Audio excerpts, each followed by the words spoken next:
heureusement qu'ils me l'ont dit tout de suite parce que hop, C'est sinon j'aurais c'est de dû notre tout faute faire ou... commencer. Non, c'est la plateforme, c'est la plateforme. D'accord, ok.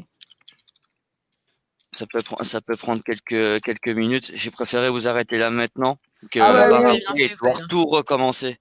Mais eux, ils ont commencé à voir le début et ça a coupé, c'est ça? Non, non, ils ont rien vu du tout. En fait, ils ont un panneau off-air, Ok, donc, donc ils peuvent rien voir pour l'instant. d'accord, donc parfait. Donc, on reprend vraiment comme si de rien. Ouais, comme C'est ça. ça, exactement. C'était pour vous chauffer, c'était Ouais. un test. J'ai vraiment ce problème, il est assez aléatoire. Notre service est On attend Tanguy, votre go, c'est ça, hein? Oui. Bon, ben, du coup, Antonio, tu vas refaire l'introduction. Ah, ça y est, il y en a pour qui ça fonctionne. Il y a à peu près un an. Et donc, MyFeedback, pour ceux qui connaissent pas, c'est une solution qui va vous permettre de diffuser des questionnaires sur toutes les étapes de vos parcours clients et de vous permettre de collecter du coup de la donnée inédite qui va ensuite générer de la valeur du coup pour votre entreprise. Voilà, on va rentrer un petit peu plus dans les détails tout à l'heure de comment aller chercher cette donnée et ensuite comment l'activer surtout et comment l'utiliser pour générer du business pour votre entreprise. Merci Marine. Donc oui, un sujet très intéressant. Eh bien moi je suis non pas assisté à d'autres webinaires, je suis consultant chez Dolist et voilà donc Dolist expert en email marketing et data. Notre travail c'est effectivement de traiter toutes ces données qu'on va pouvoir capter pour les segmenter et pour actionner donc des opérations d'email marketing et d'automatisation pour ensuite pouvoir mesurer également nos actions et ainsi de suite. Donc c'est là où vous comprenez qu'il y a cette interaction qui est très intéressante entre MyFeedback et Dolist. Voilà, donc pour commencer, aujourd'hui, notre thématique, si vous voulez, le début de la problématique, c'est comment collecter des adresses, comment aller collecter des leads. C'est une question qui revient souvent, forcément, dans toutes nos entreprises et comment je peux constituer ma base de données, d'autant plus lorsqu'on démarre ou lorsqu'on se rend compte qu'on commence à stagner un peu en période de crise, où l'activité est moins forte. Donc, comment je peux faire pour aller booster cette collecte ou démarrer cette collecte de façon efficace? Et là-dessus, en fait, ce qu'on voudrait dire, donc à titre d'introduction de cette matinée, c'est qu'effectivement, il faut déjà d'entrée comprendre qu'il faut oublier toutes les mécaniques qui promettent du volume rapidement. C'est-à-dire que j'entends par là, aujourd'hui, on rencontre encore des professionnels qui nous sollicitent pour savoir où est-ce que je peux louer une base, où est-ce que je peux faire des systèmes de partenariat pour échanger des bases, etc. En fait, dites-vous bien que le meilleur levier d'acquisition d'adresses, ça va être d'abord d'acquérir du trafic sur votre site. D'accord? C'est-à-dire que il va falloir travailler la partie content marketing, c'est-à-dire qu'à travers vos blogs, vous allez proposer des articles qui montrent que vous êtes expert dans votre domaine. Vous allez proposer des livres blancs, des vidéos, etc. Donc, en fait, régulièrement, vous allez pouvoir publier. Ceci accompagné d'une bonne stratégie SEO, donc pour optimiser le référencement naturel, va vous permettre d'être rapidement visible lorsque des personnes font la démarche d'aller chercher une information par rapport à votre domaine d'expertise. Si je cherche par exemple des informations sur l'email ou sur les questionnaires, eh bien, c'est bien que Dolist ou MyFeedback apparaissent rapidement en montrant à travers leurs différents articles de blog et des cas clients ce qu'on sait faire, par exemple. Donc, il s'agit là voilà, de pouvoir montrer son expertise à travers un bon référencement et à travers des contenus qu'on va réactualiser souvent, qu'on va pouvoir publier fréquemment. On a aussi le levier réseaux sociaux sur lequel aujourd'hui c'est très important de pouvoir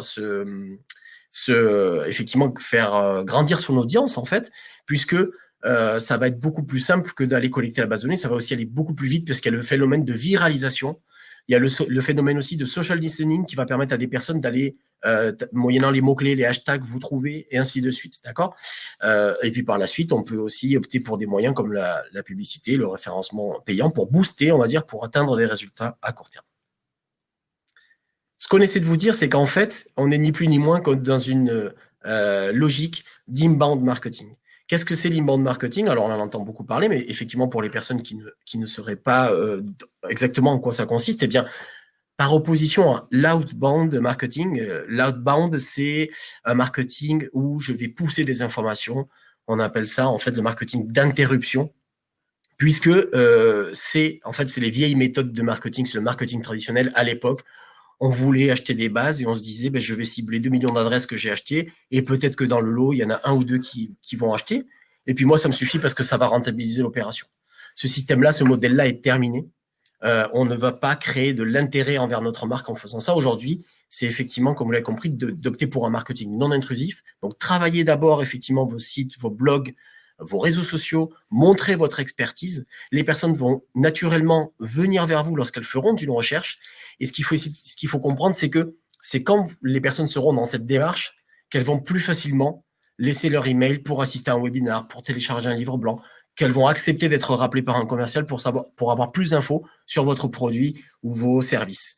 Voilà, donc on est dans cette logique d'inbound marketing. Et là, concrètement, si vous voulez, dans les 4 phases de cette mécanique d'inbound marketing, eh bien nous, conjointement de List et MyFeedback, on vous aide sur la partie donc et lors de ce webinaire sur comment attirer ces contacts et comment les convertir en contact adressable en fait lors de mes opérations marketing.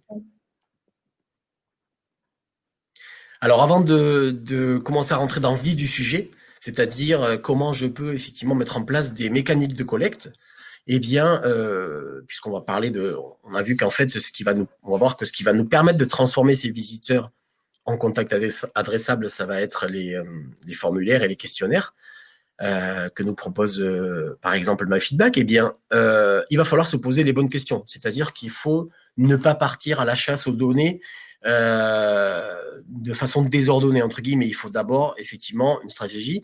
Il faut se poser les bonnes questions. Quels sont d'abord mes objectifs marketing? Pourquoi je vais collecter ces données? D'accord? Quel est le but final? En fonction de ça, je saurai donc quels sont les types de données qui seront nécessaires. Par exemple, ce n'est pas la même chose de vouloir mettre en place un programme relationnel personnalisé que de faire simplement des newsletters mensuels.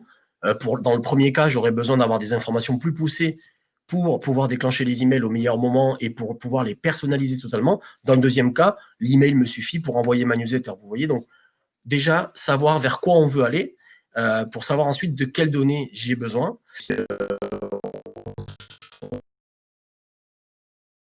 Toutes ces données par mois. Aujourd'hui, effectivement, grâce à la technologie, on peut actionner et automatiser toute une série de choses, mais derrière, il faut des personnes, effectivement, pour penser cette stratégie et pour l'implémenter.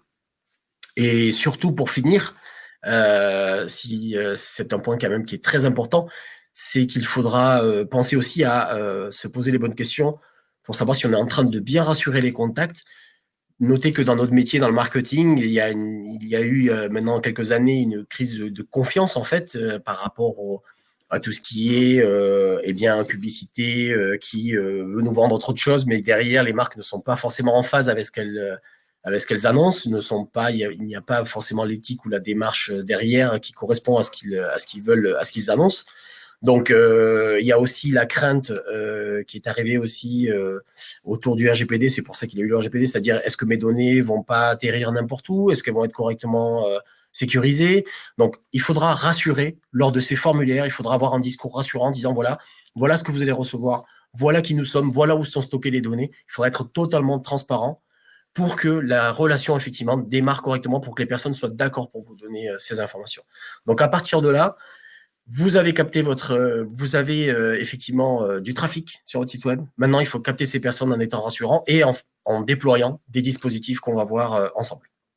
C'est vrai, Antonio, que je rebondis sur ce que tu dis là sur la sécurité des données. C'est des problématiques qui reviennent très très souvent chez nos clients et beaucoup plus dans des secteurs tels que la banque, par exemple, où vraiment c'est des vraies problématiques.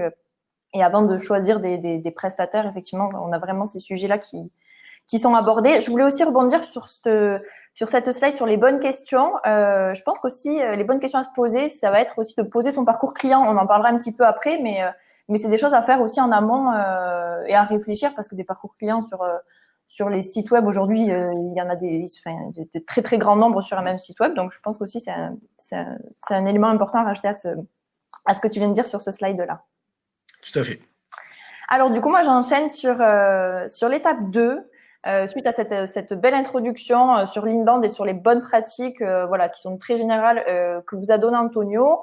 Concrètement, qu'est-ce qui se passe? Comment je transforme mes visiteurs en contacts adressables? Et donc nous, ce qu'on va pouvoir vous proposer chez MyFeedback, ça va être d'utiliser des questionnaires pour la collecte. Bien sûr, les questionnaires peuvent être utilisés pour beaucoup d'autres choses et on en parlera un petit peu plus tard aujourd'hui.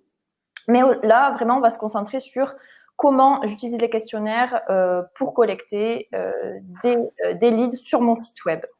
Donc, la première chose que vous allez devoir faire pour pouvoir justement avoir des beaux taux de réponse et avoir un nombre de leads collectés qui soit suffisamment élevé pour générer des opportunités pour votre entreprise, ça va être de personnaliser votre questionnaire de collecte. C'est très, très important. Aujourd'hui, la personnalisation, c'est des sujets, je pense que tout le monde est familier avec ces sujets-là parce que dans l'email, c'est quelque chose qui est acquis. C'est un acquis, c'est quelque chose qui se fait énormément aujourd'hui. Dans les questionnaires, c'est la même chose en fait. On va devoir personnaliser nos questionnaires si on veut qu'ils soient efficaces, qu'ils aient des beaux taux de réponse. C'est un prérequis. Donc, comment on fait pour personnaliser un questionnaire qu'on va diffuser à des visiteurs qu'on ne connaît pas? Parce que potentiellement, voilà, le visiteur vient sur mon site, je n'ai aucune information sur lui. Comment je peux lui diffuser un questionnaire qui soit personnalisé? Ça peut paraître compliqué. Effectivement, on va pas pouvoir mettre son prénom, sa boutique préférée.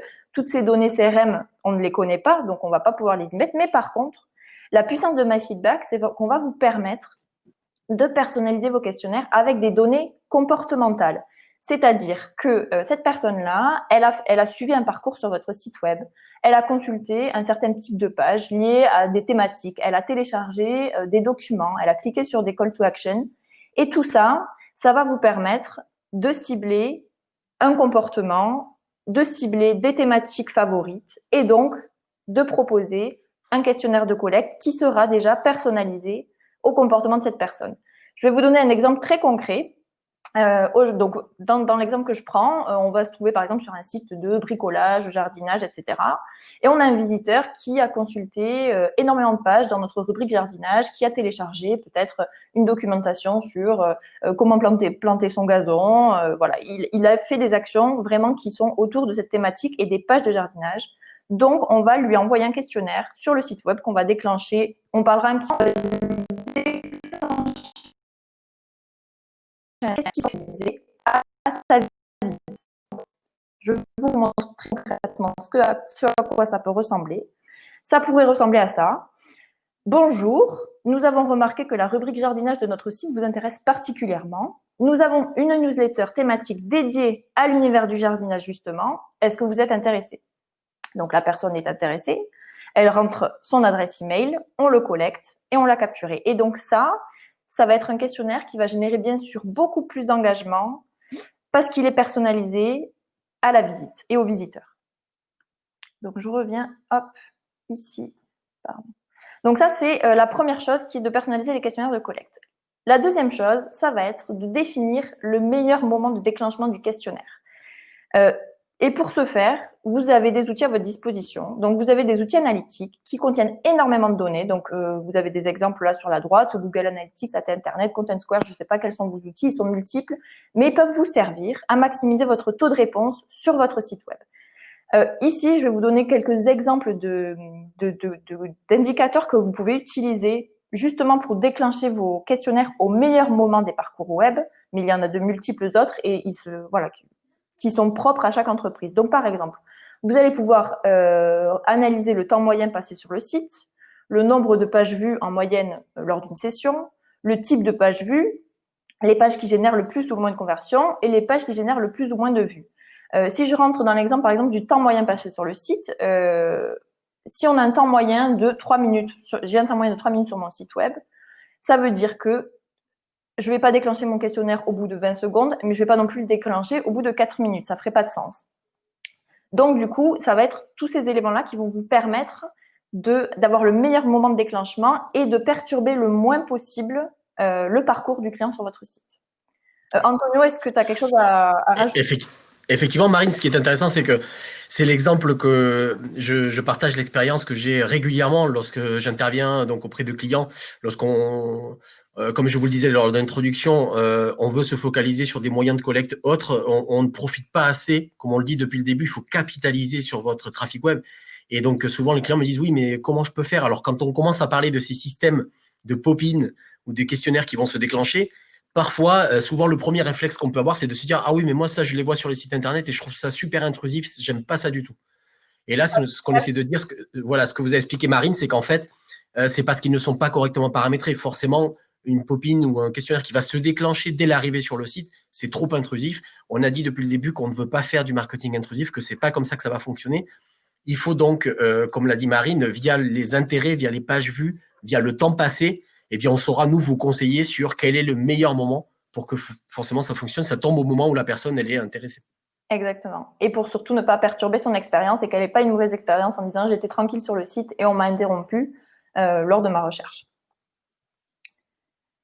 Une autre astuce et un autre élément qui est important, ça rejoint exactement ce qu'on était en train de dire, Antonio, ça va être de justement éviter de perturber l'expérience client sur votre site web, par exemple, comme ce que tu viens de mentionner, par une popine de plein écran alors que je suis en train de consulter des pages produits. Ça, c'est vraiment des pratiques qu'il va falloir encadrer parce que, en fait, ce qui est important, c'est d'adapter le format à l'objectif. Aujourd'hui, on est dans un objectif de collecte. Donc, ce qu'on vous présente aujourd'hui, c'est un objectif de collecte. Donc, nous, ce qu'on va préconiser, ça va être d'utiliser plutôt des boutons à gauche, à droite ou en bas, qui vont être beaucoup moins intrusifs et qui vont justement beaucoup moins déranger la navigation. Ça ne veut pas dire que la popine n'est pas adaptée. La popine, elle est adaptée, mais sur d'autres objectifs. Par exemple, une intention de sortie de site ou un abandon de panier, on va pouvoir déclencher de la popine qui sera efficace et qui va permettre de rattraper des clients abandonnistes. Mais aujourd'hui, on n'est pas sur ce sujet-là. On est vraiment sur le sujet collecte. Donc, nous, ce qu'on vous propose, voilà, c'est ce type de bouton-là avec des messages tels que abonnez-vous à notre newsletter, recevez votre bon cadeau, inscrivez-vous à notre programme de parrainage. Et voilà, ils sont multiples. C'était juste pour donner quelques exemples ici. Mais voilà, vraiment pour vous dire que les formats sont nombreux et ils ne sont pas, par contre, adaptés à tous les objectifs. Et c'est ça il faut vraiment être très, très vigilant lorsqu'on choisit son format, justement. La dernière partie qui est importante dans cette étape de collecte, ça va être de vous permettre de créer automatiquement vos leads dans votre base. C'est-à-dire que vous avez créé votre questionnaire, il est personnalisé, il se déclenche au bon moment sur votre site web et au bon format. Donc, vous collectez de nombreuses adresses mail. Le but du jeu ensuite, ça va être de pouvoir les adresser rapidement et donc de diminuer, enfin de supprimer complètement les interactions humaines. C'est-à-dire que vous avez peut-être fait régulièrement des imports de listes de contacts dans vos solutions d'emailing. Nous, ce qu'on va vous proposer et ce qui va vraiment être tout l'enjeu d'une solution de connaissance client comme MyFeedback, ça va être de se connecter à l'intégralité de votre écosystème logiciel. Donc aujourd'hui, on est voilà, c'est ce qui est représenté sur la slide là, sur ce schéma que vous pouvez voir. On est vraiment sur le lien entre la solution de feedback management et la solution marketing. Et le but, c'est que les deux solutions soient connectées pour que l'échange des données se fasse de façon automatique et que dès qu'il y a un nouveau lead généré grâce à un questionnaire, il soit automatiquement créé dans votre solution marketing. Donc voilà, donc du coup, vous allez vraiment enrichir en temps réel et vous allez pouvoir réagir surtout en temps réel. Donc, ça me fait basculer sur l'étape numéro 3 qui va être d'exploiter la donnée collectée dans votre solution emailing. Et justement, je continue un peu, j'approfondis un peu cette connexion entre les outils. Ce qui est très important, donc, c'est d'être en capacité de réagir en temps réel aux leads collectés. Mais si on a une vision sur le plus long terme, ce qui va générer encore plus d'opportunités et de bénéfices pour votre entreprise, ça va être de pouvoir enrichir votre solution emailing en continu tout au long des cycles de vie de vos clients. Pourquoi? Parce que en fait, vos clients, les cycles de vie de vos clients, ils vont évoluer et les données dont vous allez avoir besoin pour faire des opérations marketing performantes, elles vont évoluer. Et donc, du coup, l'avantage, ça va être de diffuser des questionnaires tout au long des cycles de vie, tout au long des parcours et d'enrichir au fur et à mesure vos solutions. Donc, on va être sur de la création de nouveaux contacts, mais on va être également sur de la mise à jour de fiches contacts existantes avec des données manquantes ou des données nouvelles. Et ensuite, cet enrichissement des solutions va vous permettre de déclencher vos routines d'email, donc par thématique, par catégorie de clients, par type de produit acheté, par moment du cycle de vie, par parcours client. On peut imaginer des routines pour tout type de données qui va remonter du coup dans votre solution emailing. Alors effectivement, comme tu le disais, Marine, c'est vrai que que ce soit pour faire des appels sortants, pour que nos équipes commerciales puissent rappeler quelqu'un qui a demandé une démo ou qui est intéressé parce qu'il a sollicité via un questionnaire, ou tout simplement pour déclencher un email de bienvenue lorsque je m'inscris à la newsletter. Dans les deux cas, il faut être réactif, donc automatiser la collecte de ces leads. On ne peut pas se permettre de les stocker dans un fichier Excel ou dans une base de données externe, de pouvoir les exporter. On arriverait trop tard. Simplement pour vous donner un chiffre clé là-dessus, c'est que lorsque quelqu'un s'inscrit à vos communications, à vos newsletters, par exemple, passé 15 jours, on voit les taux d'ouverture diminuer par 2. Les personnes ne sont plus dans la même phase d'intérêt. Les personnes ont peut-être oublié en cours de route. Enfin, c'est très compliqué.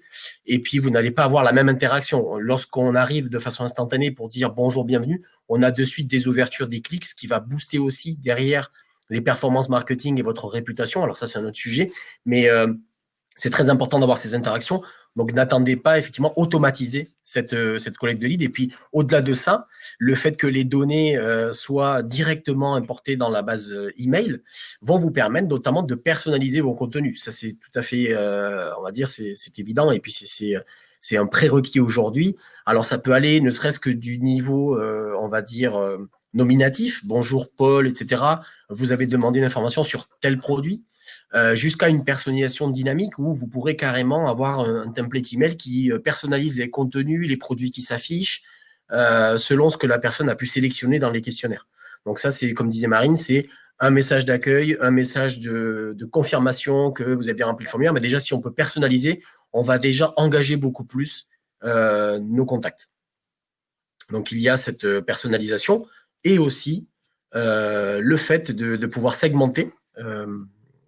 C'est la slide suivante, voilà, de segmenter votre base de données, c'est-à-dire que les deux sont un peu liés, c'est-à-dire que forcément, dans un premier niveau, je peux récupérer un prénom dans un questionnaire et ce qui me permet de dire « Bonjour Paul, nous avons bien reçu votre demande », ce qui permet déjà de construire une relation et de proposer une expérience client qui soit un peu fluide, de créer ces mails qu'on appelle one-to-one, c'est-à-dire qu'on s'adresse à une personne. On ne voit pas que derrière, on essaye de montrer une relation un peu plus personnalisée. Et puis, le fait de collecter ces données, en fait, selon les questionnaires qui seront remplis en ligne, permettront aussi de venir segmenter votre base, c'est-à-dire qu'en fonction des informations, vous allez pouvoir alimenter vos différents segments pour que, de façon instantanée, les ciblages qui sont prêts à l'emploi, qui tous les jours, par exemple, déclenchent des emails automatiques selon le parcours client, puissent cibler les bonnes personnes au bon moment. C'est ce qui fait que des personnes vont sortir d'un certain cycle de vie pour passer dans un autre. Par exemple, je suis prospect, je reçois mes messages du cycle de vie prospect, et puis, dès que j'ai acheté, l'information est basculée dans le CRM, dans la base de données email. À partir de là, la personne sort de ce parcours pour intégrer un nouveau parcours qui, lui dit « Bienvenue, merci d'avoir acheté », par exemple. D'accord, on simplifie un peu, mais c'est bien ça l'idée, c'est de laisser en fait votre plateforme d'email piloter automatiquement vos opérations marketing et votre communication via ces informations qu'on collecte et via ces alimentations de segments. Oui, et là, ce qu'on voit, Antonio, là, sur ce slide-là, c'est comment MyFeedback peut permettre, par exemple, de créer un segment persona dans l'outil d'emailing. Alors là, c'est ce que vous avez sur la partie de droite. On voit un déroulé de questionnaire. Quelle sera votre prochaine destination de voyage, l'Égypte ou la Corse? Cette année, vous avez prévu de partir seul ou en famille, et par quel moyen? Plutôt en avion, plutôt en voiture? Tout ça, en fait, ça va être des réponses derrière lesquelles, en fait, on va donner des valeurs de persona. Et en fait, il y a un calcul qui est fait une fois que la personne a terminé le questionnaire. Si elle a répondu toutes les réponses qui correspondent au persona Sonia, on va lui attribuer le persona Sonia dans la base de données, et versus si elle correspond au personnage Julien, on va lui attribuer le personnage Julien. Et ensuite, du coup, de façon dynamique et automatique, cette personne-là va rentrer dans toutes les routines qui sont destinées au persona Sonia, par exemple. Alors ensuite, je pense qu'Antonio, l'étape 4, c'est toi qui nous en parle un petit peu plus. Tout à fait. Donc là, dans la continuité de ce qu'on vient de dire, de ce que nous explique Marine, je sais que la personne part en Égypte, qu'elle part en famille, etc. Donc à ce moment-là, j'alimente mon certain type de segment et forcément, j'envoie pas les mêmes communications. On le voit beaucoup là. Marine a pris un exemple du voyage. Nous avons des clients qui sont dans le tourisme. Forcément, je n'envoie pas des offres à des personnes qui partent de Paris ou qui partent de région, qui voyagent en famille ou qui préfèrent des sports extrêmes. C'est très important. Si on veut avoir un maximum de conversion et qu'il y ait une appétence pour notre marque et pour ce qu'on propose, il faut effectivement personnaliser les contenus de vos messages de cette manière-là. Donc, ça, c'est ce qu'on appelle donc la phase de lead nurturing. C'est-à-dire que là, nous sommes dans le après avoir collecté la donnée. Si vous suivez bien notre déroulé de ce webinaire, on a vu comment je dois faire pour attirer le trafic sur mon site et ensuite comment, Marie nous a montré comment avec les formulaires on peut les capter et puis venir chercher des informations pertinentes pour les mettre dans les bonnes cases entre guillemets, c'est-à-dire les faire participer à des parcours automatisés.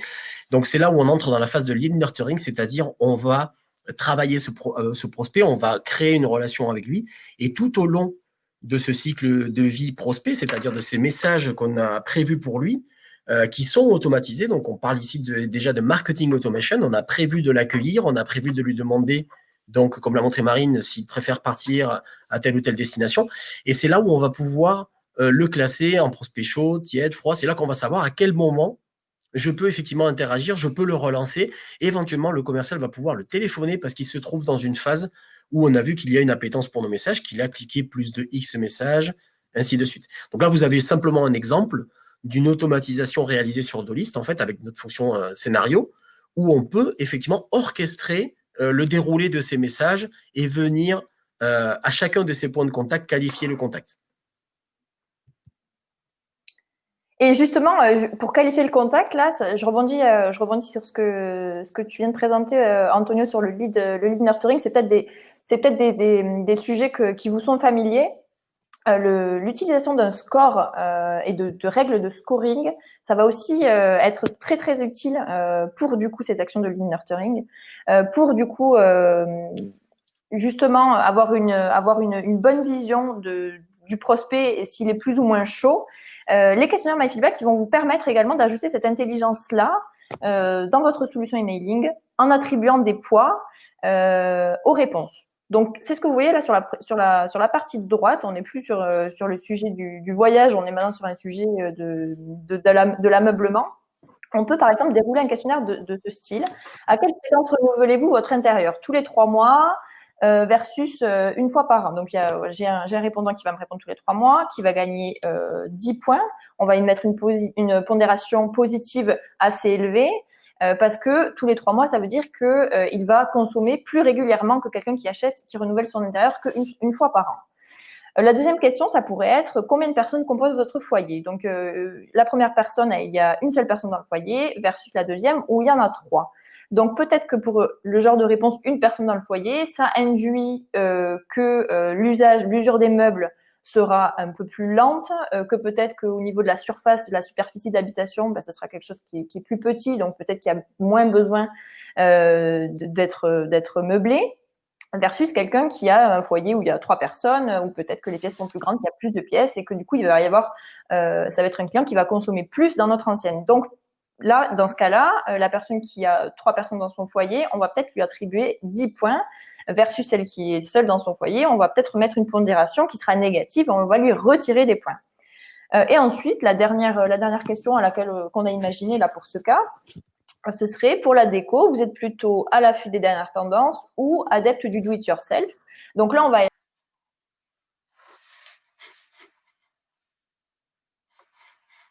Nous avons perdu... Marine?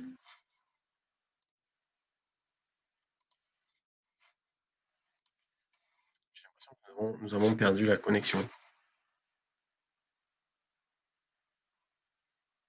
Alors, merci à tous de patienter quelques secondes, s'il vous plaît. Et puis, veuillez nous excuser pour ce petit problème technique. Je vais repartager mon écran. Vous m'entendez? Oui, tout à fait, on t'entend. Je pense qu'il y a une petite perte de connexion, peut-être. Ok, alors du coup, je reprends. Je ne sais pas trop, Antonio, où je m'étais arrêté. On était sur ton exemple, en fait, de scoring par rapport à l'ameublement de l'appartement, le fait que effectivement, on puisse avoir besoin de changer d'équipement plus rapidement ou moins rapidement dans le temps. Tout à fait. Donc, du coup, dans cet exemple-là, et c'est valable pour tous les secteurs et tous les types de clients que vous pouvez avoir, aussi bien pour du B2B que pour du B2C d'ailleurs, on va vouloir attribuer des pondérations qui sont positives pour les valeurs qui représentent des plus grosses opportunités pour notre entreprise et des pondérations qui sont négatives pour des critères qui sont discriminants. Donc des profils qu'on ne veut pas. Antonio, tu parlais de recontact par un commercial au moment où le prospect est le plus chaud. Un profil, par exemple, d'un stagiaire ou d'un assistant, voilà, qui n'est pas décisionnaire dans l'entreprise, même s'il a beaucoup de points, peut-être que du coup, ce critère-là de titre, de titre dans l'entreprise, ça va être un critère discriminant qui va faire que on ne veut pas que les commerciaux passent du temps, perdent peut-être du temps à échanger avec quelqu'un qui n'a pas le bon rôle dans l'entreprise. Voilà, c'est des exemples.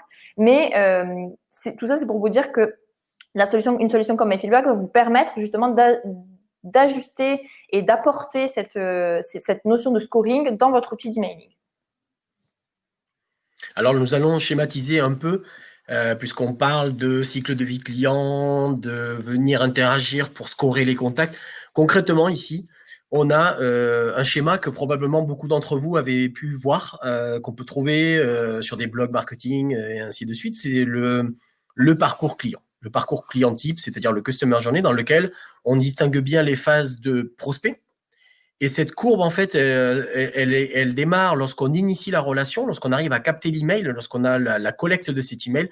On va, via le lead nurturing, eh bien, accueillir le prospect, le remercier, etc. Et puis, il y a un premier achat qui est réalisé. Et là, on rentre dans le développement de la relation client, de la fidélisation du client. Et puis, cette courbe classique de Customer Journey nous dit que dans le temps, un contact finit toujours effectivement par ne plus être client, puisqu'il cesse d'acheter, il va chez le concurrent, il cesse d'ouvrir vos emails.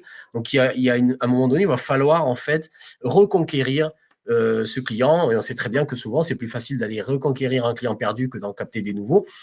Donc, voilà comment on schématise un peu sur cette courbe. Et donc, tous les petits points que vous voyez tout au long de cette courbe, ce sont des points de contact, des touch points, comme on dit dans notre métier, des moments d'interaction. Et puisque la thématique aujourd'hui, c'est la collecte des données et la qualification des données, déjà, sachez que premièrement, toutes les occasions de contact, tous les moments où vous allez pouvoir interagir avec vos contacts pour remercier d'un achat, pour envoyer la garantie, pour rappeler le numéro du SAV, pour lui demander s'il est content, s'il veut laisser un avis. Tous ces points de contact, vous devez travailler, vous devez réfléchir à toutes les possibilités que vous avez de rentrer en contact et lors de tous ces points de contact, venir essayer de capter ces insights. En fait, c'est capter ces informations qu'on a via le scoring en disant, lui, il a cliqué sur tel lien ou lui, il nous a donné telle info, ce qui fait qu'on va lui attribuer des scores pour savoir si on va le classer dans les VIP, dans les clients récurrents, etc. Ou alors, effectivement, si c'est un client en décrochage et ainsi de suite. D'accord ? Donc, tous les moments sont bons pour aller capter de la donnée additionnelle via les questionnaires qu'on va pouvoir introduire dans nos emails, puisque cette courbe que vous avez sous les yeux, c'est un programme relationnel automatisé que l'on va construire sur votre plateforme d'emailing, de marketing automation, puisqu'il n'y a pas que l'email, on peut aussi faire des SMS, par exemple, et faire interagir les deux canaux selon la même timeline. C'est-à-dire, vous allez dire à J+1, je déclenche un mail, à J+10, j'en déclenche un autre, et ainsi de suite. Oui, c'est super intéressant ce que tu dis, Antonio, et je pense qu'effectivement, vu qu'aujourd'hui le sujet c'est plutôt la collecte et la qualification en amont, on parle un petit peu moins, on approfondit un petit peu moins les sujets de fidélisation et de rétention client, qui sont des sujets aussi qui sont extrêmement importants. Ce sera peut-être le sujet d'un prochain webinaire. Un futur webinaire. Voilà. Mais effectivement, je voulais rajouter aussi que ça reprend un peu ce que je disais en tout début, c'est que poser son parcours client et toutes les étapes de son parcours client, c'est vraiment un prérequis et c'est une réflexion qu'il va falloir avoir parce qu'en fait, concrètement, comme tu disais Antonio, on va pouvoir aller chercher du feedback sur toutes les étapes de ce parcours-là et on va pouvoir enrichir du coup notre offre. En fait, c'est des données qui vont aller nourrir tous les services de votre entreprise. Et du coup, ça me fait rebondir sur ce sujet-là d'adaptation du contenu de votre questionnaire.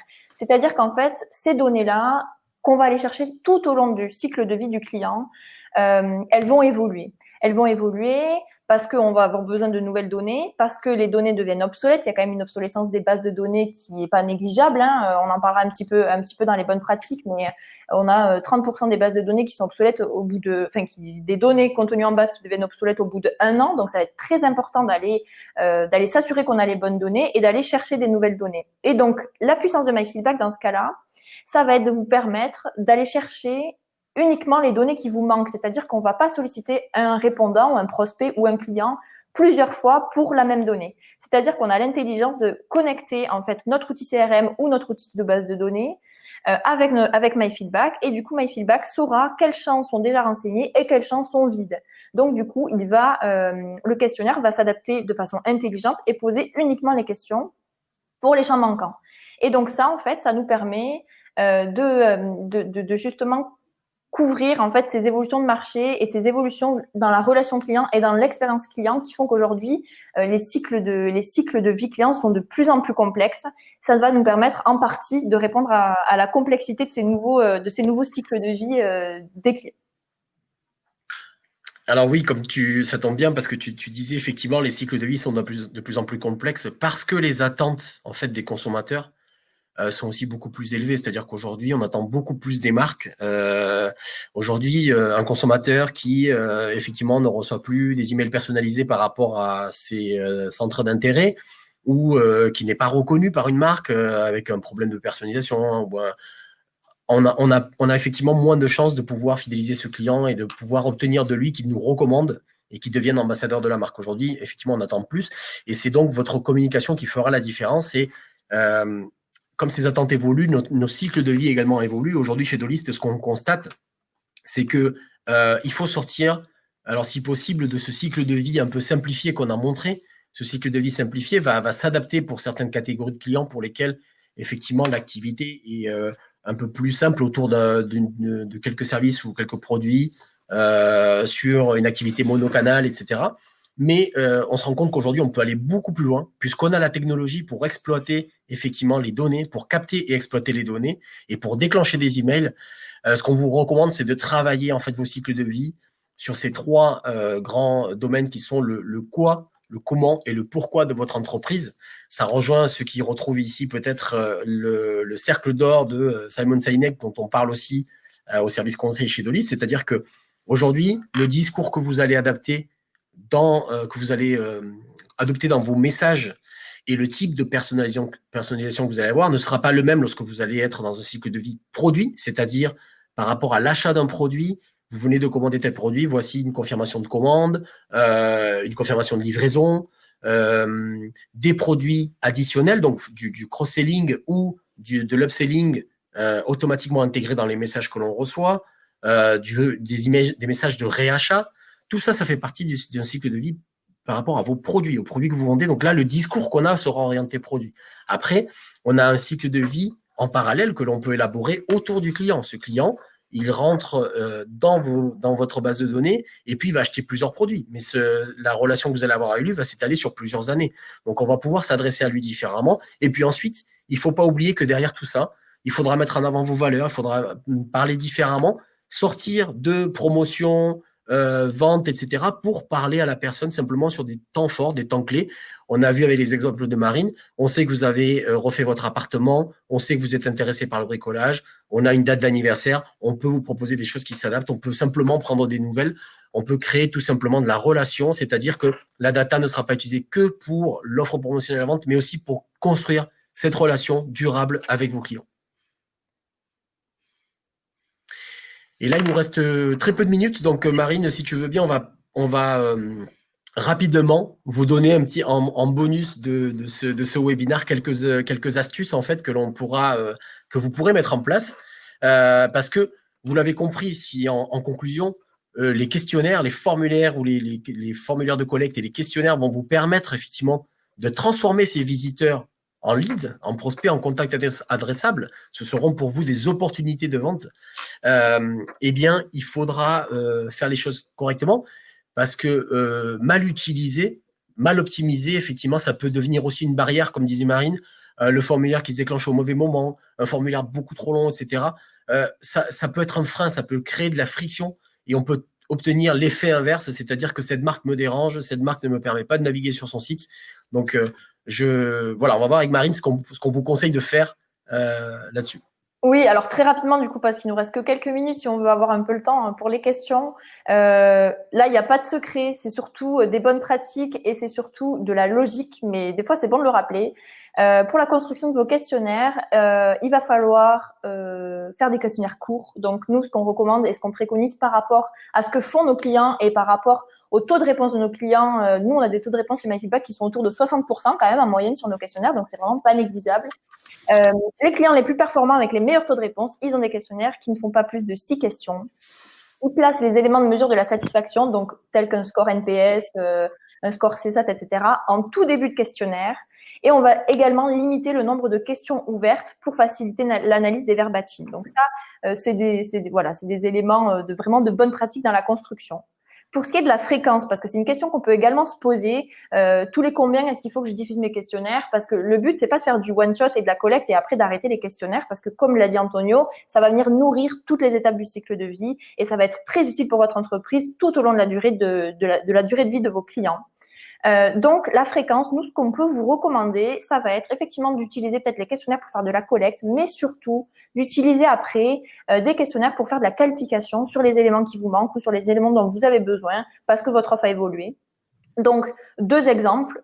Pour un secteur tel que le retail, bien sûr, les fréquences, elles vont s'adapter en fonction de votre secteur d'activité, du type d'entreprise, du moment du parcours sur lequel vous diffusez vos questionnaires. Tout ça, c'est des éléments sur lesquels, chez MyFeedback, si en tout cas vous êtes intéressé, on pourra vous accompagner et pour justement que vous puissiez avoir les questionnaires les plus efficaces possibles. Mais en gros, peut-être pour un secteur retail, on va être sur des questionnaires qui se déclenchent en post-achat, par email, après chaque achat. C'est quelque chose qui fonctionne bien. Quand on est, par exemple, plutôt sur une entreprise qui propose un service, peut-être plutôt de façon trimestrielle, pour aller mesurer la satisfaction sur un abonnement. Pour ce qui est de la vérification des informations sur votre base, nous, ce qu'on va préconiser, c'est 1 à 2 fois par an, pas plus, pour justement maintenir une base qui soit exploitable à 80%. Voilà, c'est ce qu'on va pouvoir préconiser sur la fréquence. Le gain de temps dans le traitement, et ça pareil, c'est du bon sens, mais ça va être d'automatiser tout ce qui peut l'être en amont. On a parlé beaucoup de la préparation de ces sujets-là, de collecte, de connaissances clients, et également, du coup, pour l'automatisation des actions de tout ce qui va se produire une fois qu'on a collecté une adresse mail. Il va falloir en fait préparer déjà le terrain, et donc on va préparer ces newsletters, préparer les programmes de parrainage, les programmes de réassurance, les offres promotionnelles et toutes les routines marketing et tout ce à quoi on pourrait penser en amont pour justement être efficace et réactif dès que les bases s'enrichissent. Et pour finir, alors effectivement, on peut se demander comment je vais m'y retrouver dans tous ces formulaires que je déclenche au long de ce cycle de vie, avec tous ces messages.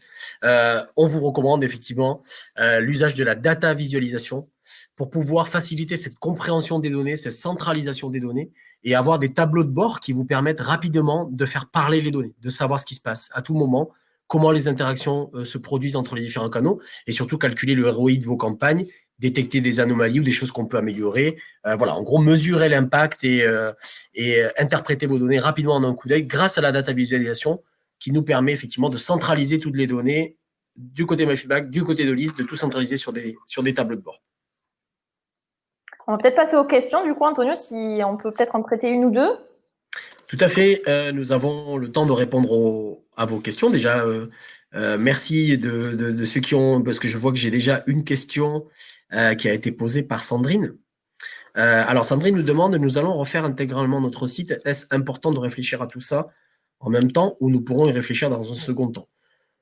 Moi, ce que je conseille, Marine, c'est effectivement, premièrement, d'essayer d'y réfléchir déjà un peu avant, parce qu'il y a des choses qui vont conditionner ensuite le développement du site web. C'est-à-dire que, en fonction des recommandations, par exemple, nous accompagnons nos clients dans cette phase avant la refonte pour recommander effectivement de prévoir les encarts où vont se déployer des formulaires, peut-être. Parce que là, avec Marine, on parle effectivement de formulaires qui vont venir se déployer en complément de votre site. Mais on vous recommandera aussi de garder sur certaines pages des formulaires de captation. Donc, c'est important de savoir où on va pouvoir les placer. C'est important de garder en tête ce qui sera faisable derrière en termes de centralisation, de collecte des données.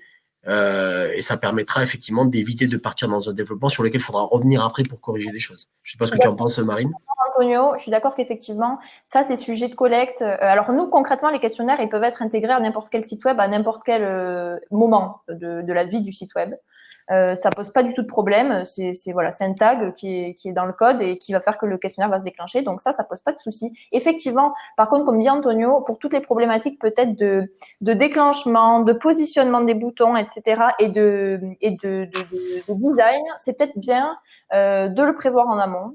Et effectivement, pour venir aussi compléter du coup ces pages dont tu parles de formulaires qui sont des pages qui sont différentes des questionnaires qui se déclenchent, des questionnaires MyFeedback. Je pense qu'effectivement, d'avoir une vue d'ensemble de ces éléments-là au moment de la refonte, c'est toujours un plus. Tout à fait. Donc, voilà, Sandrine. Est-ce que vous avez d'autres questions, peut-être parmi les participants? S'il n'y a pas de questions, alors vous pourrez toujours nous poser effectivement vos questions à Marine ou à moi. Vous pourrez nous trouver sur LinkedIn ou j'imagine que vous avez les coordonnées via la présentation que vous allez revoir après. Voilà, parfait, merci Marine. Vous pouvez prendre nos coordonnées ou nous trouver sur les réseaux sociaux. N'hésitez pas, on est à votre disposition pour répondre à toutes les questions que vous pouvez avoir qui viendront peut-être dans une demi-heure ou dans une heure. N'hésitez pas surtout à nous contacter. Voilà. Merci à tous. On va passer, c'est pas fini parce qu'on va passer à la démonstration en fait de comment effectivement je connecte MyFeedback avec Dolist, comment j'arrive à synchroniser un peu les outils pour mettre en pratique ce qu'on voit dans la partie effectivement théorique de cette première partie. Donc là, c'est un petit quart d'heure pour ceux qui veulent rester avec nous. Oui, on vous invite vraiment à rester. Ça va être un petit peu plus les mains dans l'outil. Je vais vous montrer. Tu vois bien mon écran là, Antonio, c'est bon? On voit bien, oui. Ok, super. Donc, on va partir de MyFeedback et en fait, on va vous montrer concrètement comment se passe. On a beaucoup parlé de la connexion entre les deux outils. Et ça peut paraître complexe et en fait ça ne l'est pas parce que MyFeedback et Dolist on a développé ensemble un connecteur qui vous permet très très facilement de connecter vos outils sans avoir besoin de faire appel vraiment à énormément d'assistance technique. Il va juste vous falloir des informations basiques que je vais vous montrer un petit peu là dans les minutes qui arrivent. Donc là, on est sur l'interface MyFeedback. Voilà ce à quoi ça ressemble. Je vais bien sûr pas entrer dans le détail des fonctionnalités parce que c'est pas le sujet aujourd'hui. Mais donc pour ce qui est de l'intégration, donc je suis sur mon compte. Comment je peux intégrer mon compte MyFeedback avec mon compte Dolist et faire du coup en sorte que mes données elles transitent correctement et que je puisse automatiser tout ça. Ça va être assez simple. On va aller dans les paramètres de mon compte.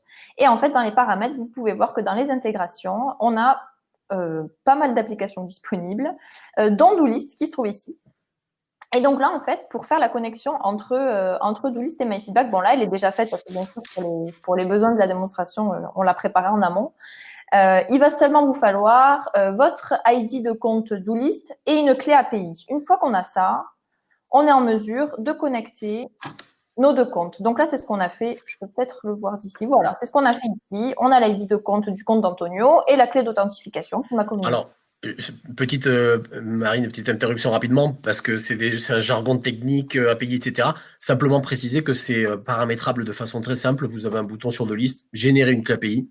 Ça permet de donner l'accès à d'autres outils tiers comme MyFeedback. Exactement, merci. Tu fais bien de me compléter, Antonio. Nous, c'est vrai que c'est des choses qui nous parlent, mais effectivement, il n'y a rien de compliqué. Donc, une fois qu'on a connecté nos deux outils, on va pouvoir aller créer des mappings. Donc, les mappings, pareil. Peut-être qu'Antonio, on peut un petit peu mieux le définir. Alors, vas-y. Tout à fait. Pour ceux qui utilisent déjà la plateforme, ou même si vous avez une autre plateforme d'email, le mot mapping, en fait, veut dire la correspondance des champs, c'est-à-dire qu'en fait, quand vous chargez ne serait-ce qu'un fichier sur une base de données, lorsque vous allez chercher le fichier sur Dolist pour faire des campagnes, eh bien, le mapping, c'est l'étape qui consiste à dire mon champ prénom doit rentrer dans la colonne prénom. Ce qui me permet après de faire les bonnes personnalisations en disant bonjour Paul. Si je me trompe de colonne, eh bien forcément, c'est pas bon.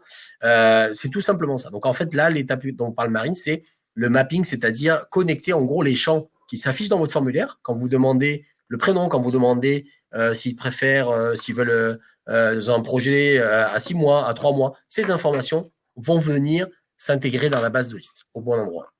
Voilà, donc là, par exemple, pour les besoins de ce webinaire, j'ai créé 2 mappings, un mapping pour la collecte sur le site web et un mapping pour la qualification. Donc, en fait, ces 2 mappings-là vont permettre de renvoyer l'information, donc pour la collecte, l'information adresse email depuis MyFeedback vers DoList, et pour la qualification, les informations de persona marketing et de notes de satisfaction vers DoList. Donc, je vous montre à quoi ça ressemble très rapidement. Le paramétrage, il est très simple. Donc, on rentre, bien sûr, le nom de son mapping, l'authentification, l'entité distante, c'est-à-dire c'est le champ, enfin pas le champ, mais le niveau dans lequel on va aller envoyer la donnée. C'est-à-dire que là, on est au niveau du contact. On va pas, c'est pas une donnée d'entreprise, c'est une donnée de contact. Et donc ensuite, on va faire son mapping entre l'entité interne qui correspond au champ dans MyFeedback. Donc dans MyFeedback, ça s'appelle email. Et dans DoList, qui est le champ distant, ça correspond au champ adresse email. Il suffit d'enregistrer et une fois que en fait mes questionnaires vont collecter de la donnée de type email, ils vont renvoyer directement dans le champ distant adresse email de DoList cette donnée qui a été collectée. Voilà, tout simplement. On crée tout simplement un pont, une passerelle entre les deux, pour que les données récupérées via les formulaires qui s'affichent sur les sites web aillent renseigner l'information. Là, on est dans une logique de collecte, donc on n'a besoin que de l'email. Souvenez-vous, on ne demande que l'information nécessaire pour atteindre l'objectif. L'objectif d'un premier niveau, c'est d'abord de capter l'email. Et après, comme Marine va nous le montrer, on peut créer effectivement d'autres mécaniques qui viendront qualifier, où là, par contre, je vais venir intégrer d'autres informations.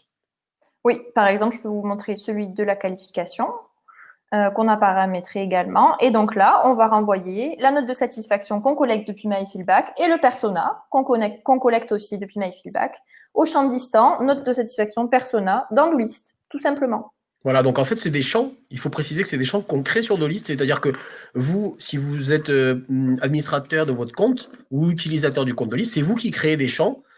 Comme on peut le voir dans la liste, on a l'adresse, nom, prénom, ville. Eh bien, je peux créer mon champ note, je peux créer mon champ type de meuble pour faire le rapprochement avec l'exemple qu'on a vu. Par exemple, on peut demander tout ce qu'on veut puisque les champs sont personnalisables en fait et vous pouvez en créer autant que vous voulez.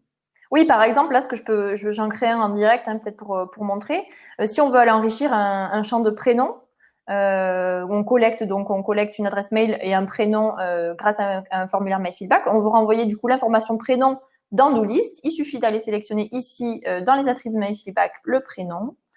Et dans DoList, on va aller chercher le champ distant prénom qui existe déjà, mais voilà, parce que ça peut être des champs que vous rajoutez vous-même. On peut personnaliser effectivement autant qu'on veut, puisqu'il n'y a pas de limite dans la création de champs sur DoList. Et voilà, c'est en fonction de vos objectifs marketing. En tout cas, ce qu'on voit effectivement, c'est que c'est très très simple à mettre en place. Voilà, je pense que c'est à peu près tout, Antonio, moi pour la connexion entre les applications. Est-ce que tu as quelque chose à rajouter? Eh bien non, simplement demander encore aux personnes qui sont restées avec nous s'ils ont d'autres questions. Puisqu'on a encore quelques minutes devant nous. Alors, attends. Hop, je reviens sur Webiteo. Hop. Bon, en tout cas, c'était très, très agréable ce moment d'échange. Moi, je suis ravie d'avoir pu présenter tout ça aujourd'hui avec toi, Antonio. Eh bien, merci Marine. Pareillement, ravi d'avoir partagé ce webinaire avec toi. J'espère que, eh bien, effectivement, les personnes qui nous ont écoutés ont trouvé ça également intéressant. Et on vous le redit, on reste à votre disposition. N'hésitez pas à nous contacter. Pas d'autres questions visiblement, donc voilà. Encore une fois, merci à tous. Merci beaucoup. Bonne journée. Au revoir. Au revoir.